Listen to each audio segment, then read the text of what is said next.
This is Pretty in Practice, the podcast. Opinions expressed on this podcast are solely those of our own as well as our guests and do not reflect the views and opinions of our respective employers, organizations, academic institutions, committees, other groups, or individuals. Welcome back to another episode of Pretty in Practice, the podcast. As always, we're going to dive into the doctor's diary and get to know the doctors a little better. What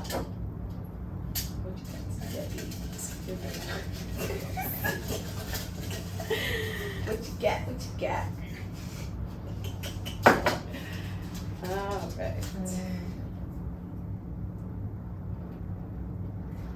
right. So if you weren't doing what you are now, what would be your career? And I just say, state what you are doing now, and then what would you be doing if you could have like a dream career, basically.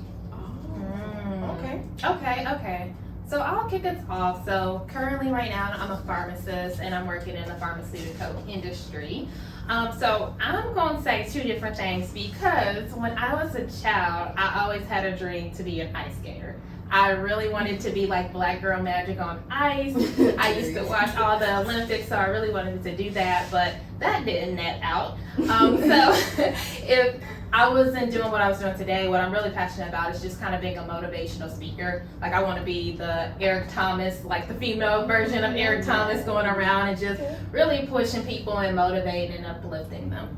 I love that. Yes. Wow. Hard act to follow. So I'm gonna answer it two ways. So I'm a healthcare recruiter right now. The ultimate goal is to become a physician, but if that weren't an option, I could be a pilot. I love traveling. Okay. I love flying. Like I love it. I think it's so fascinating. So yeah, I would be a pilot. Pilot way, okay. I'll go. I would say, so right now I practice as a physical therapist, mostly an inpatient. If I was not doing physical therapy, I'd probably doing something likely, I have no idea what, but something more crafty type of thing that wouldn't have to care about like money per se, but like quite literally just be able to be free and create whatever. I can see that. Well, it's the reason why me and Lacey are soulmates. So I'm a second year medical student, meaning I'm going to be a physician in 2 years. And if I wasn't going into medicine, I would 100% be a pilot as well. So yes, I'm like obsessed with planes. I watch like all the Netflix documentaries on planes, all of that good stuff.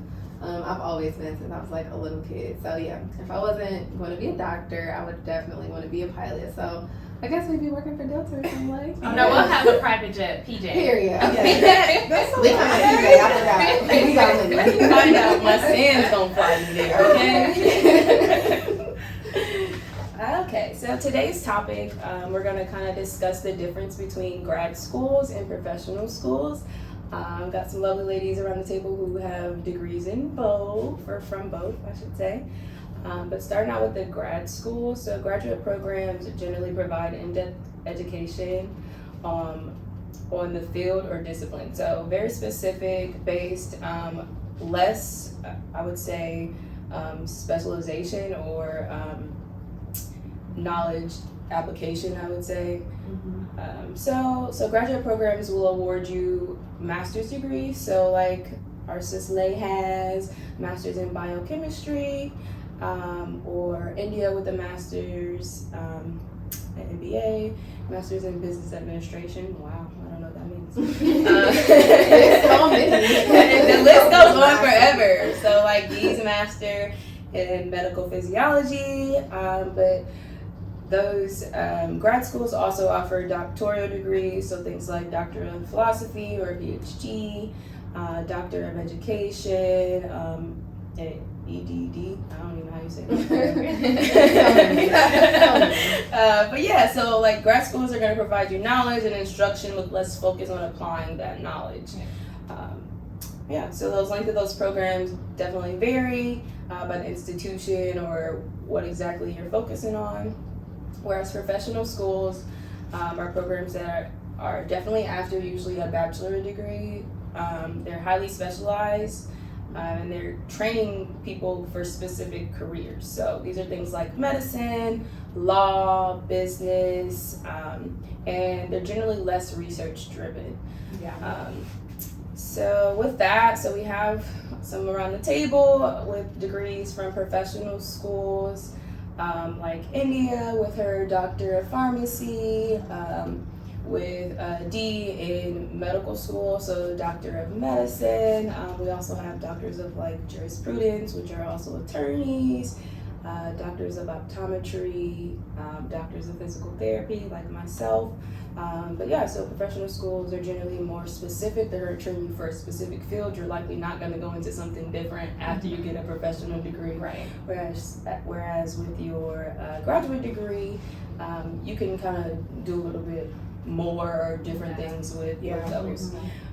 So with that, speaking on the difference between those grad schools and professional schools, I'd like you guys to speak on kind of like the requirements and the difference for the ladies who have done both and applied to both. What are the differences that you notice, and what are the requirements, kind of those programs? So I'll jump in and say there's definitely differences. It takes a lot for both, whether it's a graduate program or a professional program. You definitely have to be prepared and do all of your prereqs.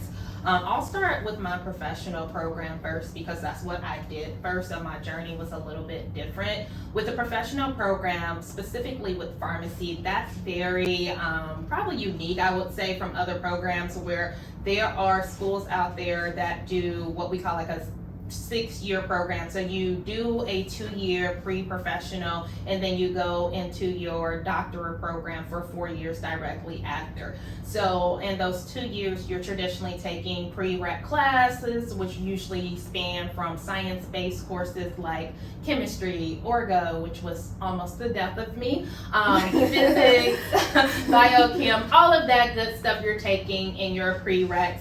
You're also potentially doing volunteer experiences. You're doing a lot of leadership because those programs like to see that as well, and just really building your resume per se to get you into that professional program.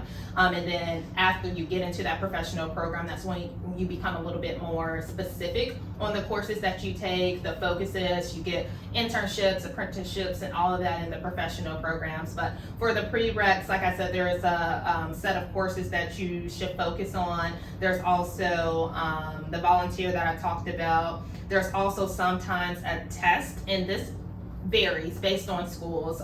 So with pharmacy school, we have what is called a PCAT. Some schools require it, but it's limited. It's probably just a handful of schools require it. Others say it's recommended, others say it's optional, but that's also something that you can take there. So that's kind of what you're focusing on, that professional route for pharmacy. And then my MBA program was different. So usually you also do have to take a pre-test there too, whether that's GMAT, GRE, etc. Since I already had a professional degree, I kind of skipped over that, thank God.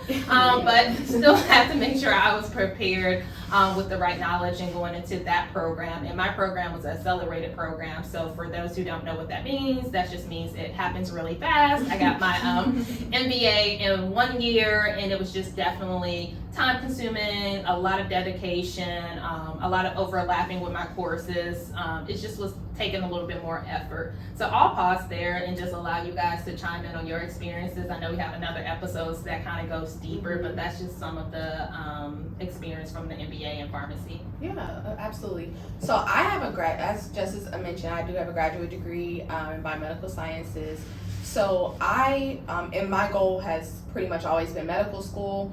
So I just want to note that you do not have to go to graduate school in order to go to medical school. So personally for me, I had a few struggles in my undergrad, and my GPA wasn't where I wanted it to be competitive for medical school. So I saw graduate school as a way for me to get myself ready for medical school by taking courses that emulated the medical school curriculum, as well as improve my GPA and just make me a more well-rounded and competitive applicant in order to eventually get into the school that I would like to get into. So once again, it is completely optional. I would 100% say I'm glad that I did it, because it did give me an opportunity to prepare myself, kind of give myself a stepping stone before heading into medical school, which is extremely rigorous. But in general, if that is not something that you desire to get a graduate degree, you can go straight from undergrad into professional school, either an MD school, which is a doctor of medicine, or you can go and become a DO, which is a doctor of osteopathic medicine, and both are equally physicians.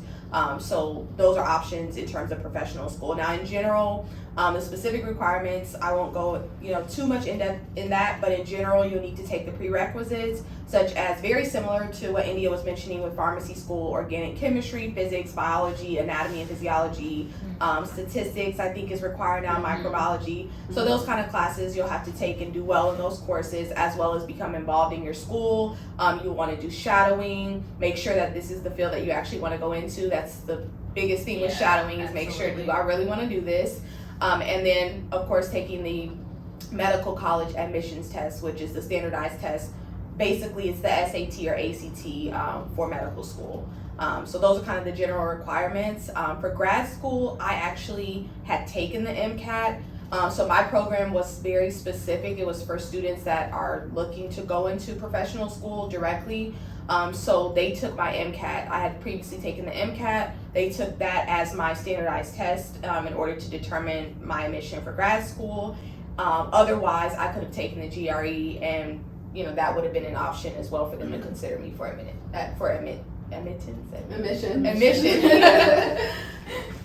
Okay, so me personally, I have a master's in medical physiology, and I knew I was going to get a master's degree because I had a scholarship that paid for me to get not only my bachelor's for free, but also my master's for free. So I knew my senior year of undergrad that I would get a master's, so I did take the GRE, and I used that as my admissions test for graduate school. But similar to Lacey, I also knew that I wanted my GPA to be more competitive. I did fine in undergrad, but fine isn't okay for med school. You have to excel. And so that was my whole point of going to get my master's in medical physiology.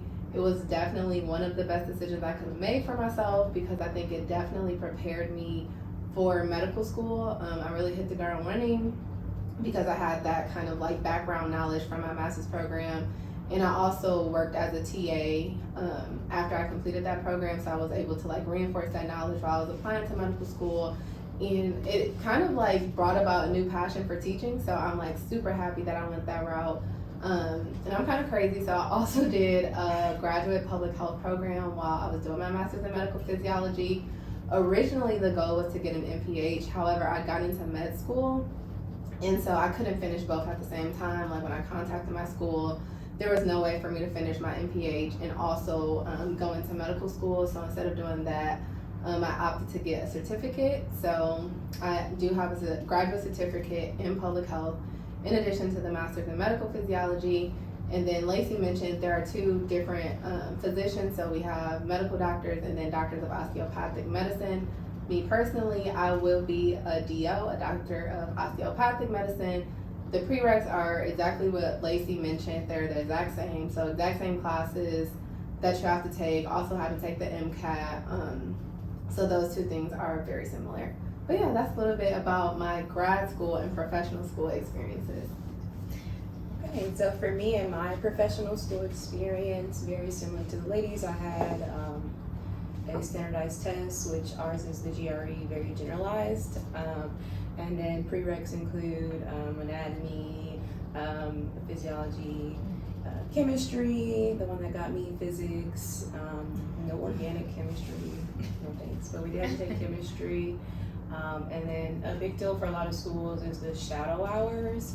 So a lot of them have a minimum of 80, but a lot of the people you compete against have countless hours. So the minimum for most of these things don't matter.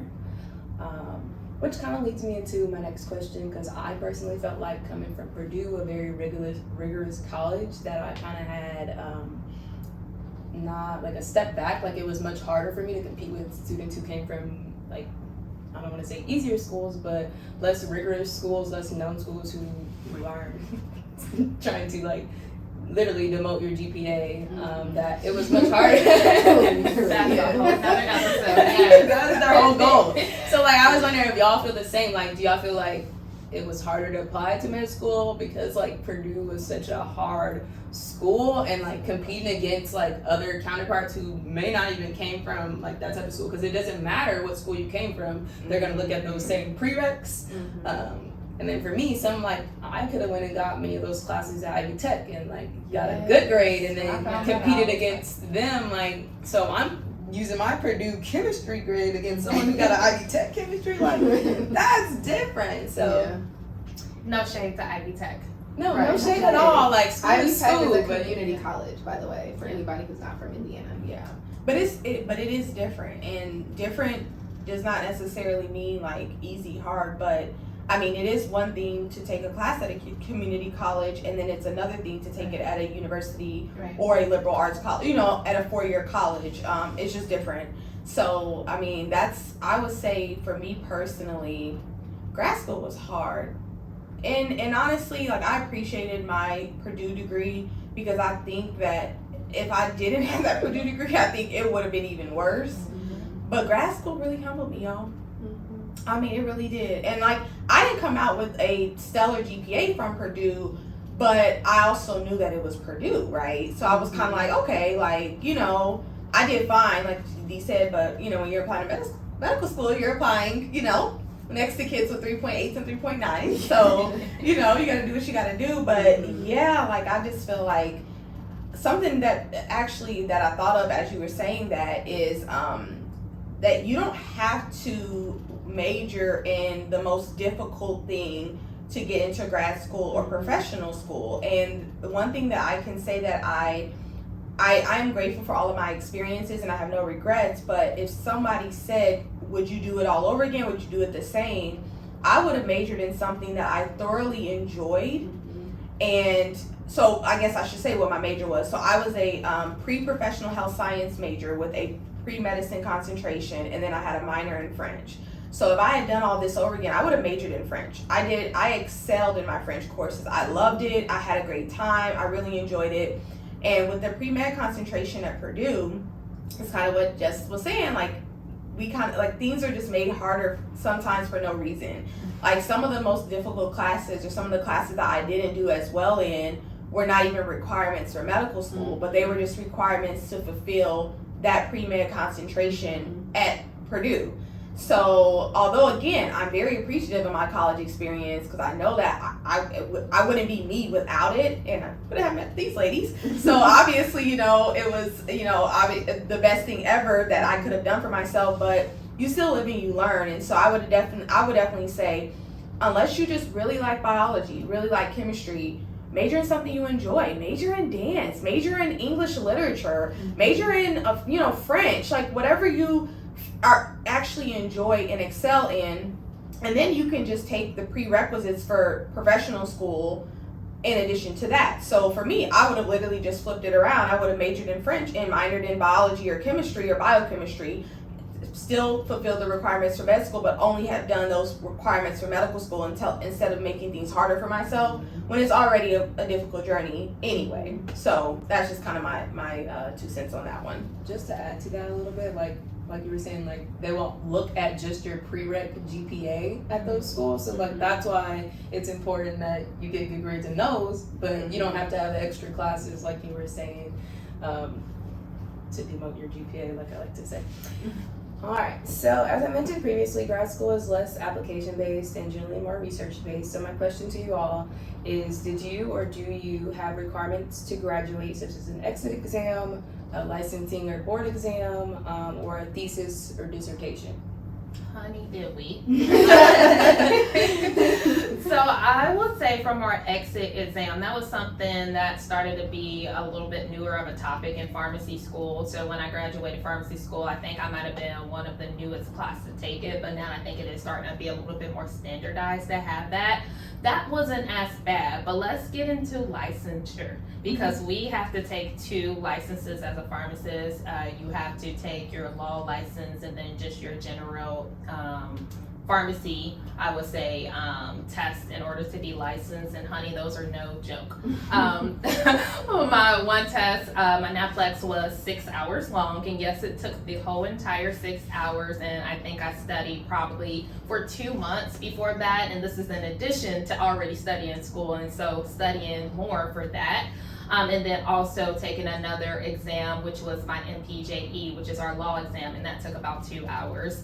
So you have to have both of those. There's a minimal passing scores in order to get your license and actually practice as a pharmacist. So you do put in additional work even after you have completed your curriculum, which includes the rigorous classes we've been talking about, as well as practice in the community. You do 10 rotations, sometimes more, practicing in the community for 40 hours each rotation. So there's definitely a lot of requirements outside of just the general curriculum, the didactic, in order to become a pharmacist. So yeah, I had an ESIC exam, I guess you could call it. It was a comprehensive exam over every single core class that we had to take in grad school. So that was pretty tough. It was definitely stressful studying for that and kind of, trying to basically get classes or reinforce classes that we had taken the previous year or whatever the case may be. So I'll let Dee kind of touch more on the, for medical school, licensing exams, because there are exams that you actually have to take while you're in medical school for that. So I'll let her kind of touch on that. Okay, so for grad school, similar to Lacey, I had to take a cumulative exam over the core curriculum. So we usually complete our core curriculum during the first year of grad school, so you take it at the end of that first year. Then your second year are usually electives, so we only had to take one cumulative exam in order to graduate or meet the requirements for graduation. For medical school, whether you're an MD or DO, you will take 3 board exams. They're commonly referred to as step 1, step 2, and step 3. So as a second year medical student, I will be taking step 1 at the end of my second year. It's a whole year before that, and I've already been advised to start studying, so it's pretty serious. And you have to pass that exam in order to go on to your clinical rotation. So that's step 1. And then step 2, you take at the end of that third year, at the end of their clinical rotations. But I have heard recently that it's changing. Some people are choosing to take step 1 and then step 2 just a few months later. So I think it's going to depend on the person as well as the school and the school's requirements. And then you take step 3 at the end or during your first year of residency. So we have to take 3 board exams in order to become a licensed physician. So I have a long road ahead of me. And you're going to do amazing. And am. Okay, so for PT school, I think we took a first year exam. Not sure if that really mattered because a lot of people failed it and nothing happened. So they kind of just made us do it for fun, I guess. But previous semesters did have an exit exam, but because I came in a semester or 2 after they just changed their curriculum, they kind of did away with the exit exam for my cohort. I'm sure they gave something else instead. I can't remember. But we do have a licensing exam that you have to complete school in order to be able to sit for. And you have to be licensed, obviously, in order to practice. It's a 5-hour exam, 250 questions. Like everybody else, it encompasses all that you learn in school from the first class to the last class, to the class that don't really matter for you to practice. It's also on there as well. And yeah, like she said as well, we had clinical rotations. My program specifically had 3 clinical rotations. We had 1 6-week rotation and 2 12-week rotations where you work for completely free while also still paying your school tuition. Yeah. That part, at least get my tuition back to me. Right. But yeah. So I guess a follow-up question to that is, for the ladies who have to have a license to practice, how often do you have to, or what do you have to do to keep your license updated? So on the pharmacy route, so there's two major things that you have to focus on. One is the money. They're gonna get their money, so you have to make sure you pay. I think it's every other year. In Indiana, I think it's on the even years. I could be wrong, but I think it's the even years where you pay a fee in order to keep your license up. And then you also have to do what's called continuing education. In Indiana, it's 30 hours, and again, it's a 2-year rotation for that you have to do 30 hours over the span of 2 years, I think on the odd years, but it could be even. But essentially, you're going to continue to keep your clinical knowledge up to date. You can do a combination of like going to in-person classes in order to get the credit. You can do virtual, you can do webinars, you can do on demand, but essentially you have to show them that you had 30 hours of continuous learning. That hit me hard because life happens. And this past year I spent probably, I think, 10 days trying to get those 30 hours in while working at the same time. So you definitely have to remember to stay up on it. Yeah, but that's the main wait till goal. the last minute. Yeah, I definitely waited till the last minute, honey. Yes.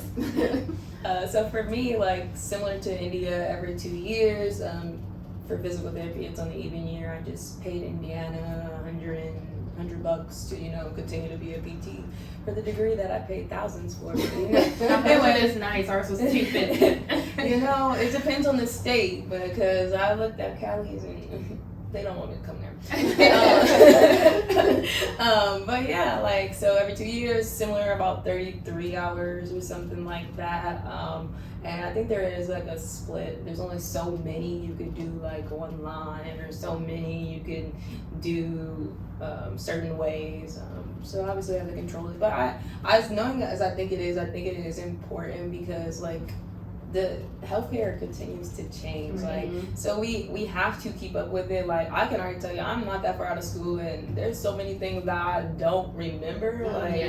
That's beyond me. I'm like, I just need to start the whole thing over, but I'm not.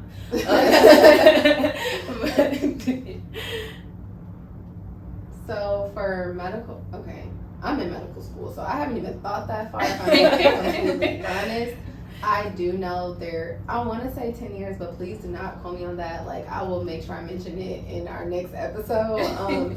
But I do know we have to take like some kind of board exam for your specialty specifically every so often. And I'm not sure if it changes by specialty, like the time duration in between. But I will get that information for y'all, and I will let y'all know. Again, I'm a second year medical student, so I haven't even thought that far. I think I'm trying to get through 2 years, but I don't know if that's just for like primary care, right? You know what I mean? But that, I think it is. But we'll check on that. I have a question. Do you all have to have any type of like certification, such as like BLS, ACLS, like those kind of certifications as well? For me personally, it honestly depends on where you're practicing and what company you work for. Like, when I was an outpatient, like they certified me for CPR, but it wasn't like official, like BLS, American. Like, they did a basic, like I couldn't even transfer it when I went into inpatient care. Like, I had to go back and get a specific like BLS provider. So it truly depends on like where you work. Like, I was just recently on a contract in inpatient rehab, and they made me update so many different things. So like, I had to obviously have the BLS, but I had to get updated shots, the whole nine for that. Whereas and BLS, y'all, is basic life support, for those who don't know. Yeah, same. We had BLS. We learned it. Didn't stick. It just was something that happened, and I've never had to use it, thank God. And then we also have to be certified for immunizations, because as pharmacists we give shots. But I think those are our two major ones on my end. And as a medical student, we are BLS certified as well. Like, we have to, because I mean, we can't tell people you're a medical student and then can't help them until the ER or to the ambulance gets there. Right. So it makes sense. Like, it's a great skill to have. That's true. It also did have that requirement to get into school, into PT school. I had to have it. We had to keep it updated throughout school, or they would obviously contact you and all that fun stuff. All right. So, are there any things in addition to those requirements that we spoke of that you feel aided in your success, or that you recommend for others who may want to pursue what you have thus far? I can start with that one. So, medical schools specifically do not require you to have a certain number of clinical hours or shadowing hours. It's good to have, but I will highly, highly recommend it. Not just shadowing, but if you can get some kind of job working clinically, that would be great.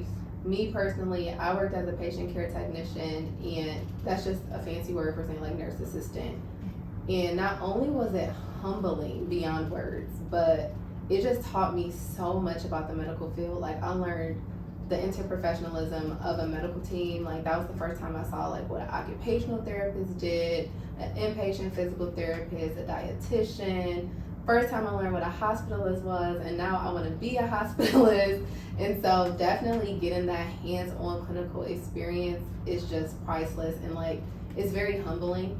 Now that I'm going to be on the other side, like I'm going to be the person, making the orders, calling the shots, I will never forget what it felt like to be a support staff. So I think that's going to help me always remember to be humble, always remember to respect and to listen to the support staff, especially the nurses, because they are in the rooms like all day long. And so that experience, like at the time I didn't appreciate it, but in retrospect I'm just like, what type of doctor would I be if I didn't have that experience? So if you can get any kind of clinical hours where you're actually working like front lines with the patients, with the support staff, highly, highly recommend for those who are going to medical school. And I think it's required for PA school, so y'all got that on lock.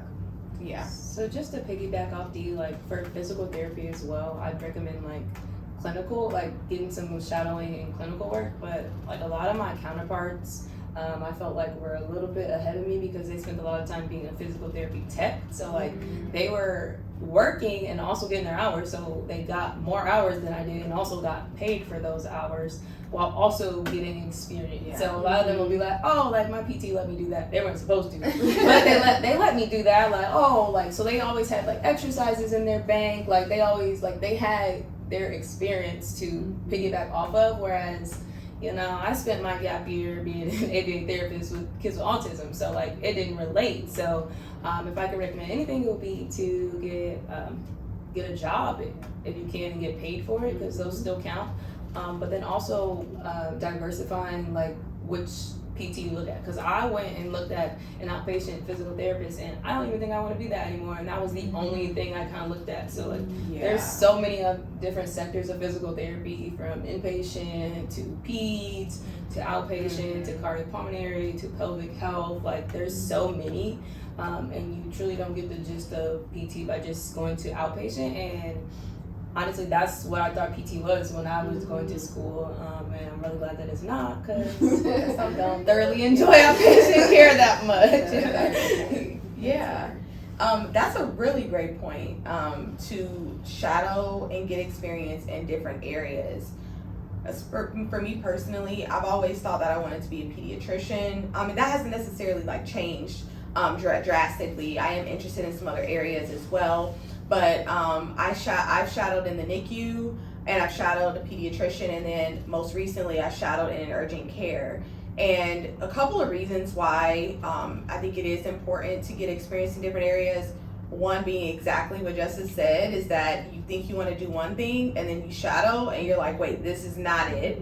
Or you just get exposed to other areas where you may think that when you envision a physician, you may think of only primary care, and you may not think of the other areas such as emergency medicine, or just other things that you may not have automatically thought of as something that may be of interest to you. So I'm really glad that I shadowed in those different areas, especially in the NICU. I was able to really see the healthcare team and everything, kind of what Dee was saying, like all that really goes into the care of a single patient.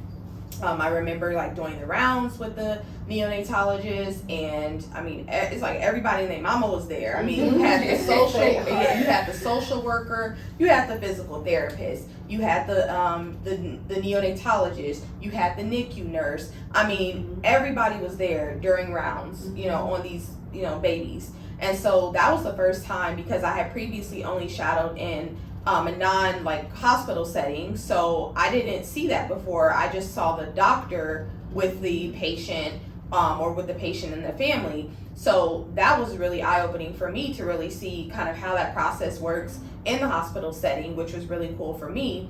And then when I shadowed in the urgent care, I was able to, you know, do a couple of things, such as taking vitals, and I was taught how to do that. I was taught how to do charting. So those weren't things that I wouldn't have been afforded that opportunity in a hospital setting, just because of the type of setting it is. But because I was in an urgent care setting where there was a little bit more of that flexibility, it allowed me the opportunity to interact with patients, to learn how to ask about patient histories, to be sensitive to, you know, why they're coming in, like all those good things that I feel like that I talked about in my essays and on interviews and things like that, that I feel like, you know, also brings just an added attribute to my success and to my, you know, application of being able to say, yeah, I've had interactions with patients, I've taken vitals, I've talked with patients about their histories and different things like that. And so you don't know necessarily what opportunities you might be afforded at different settings. So that's another reason why I also encourage to try and shadow in not just one setting if you can. I know COVID has changed that a lot, but if possible,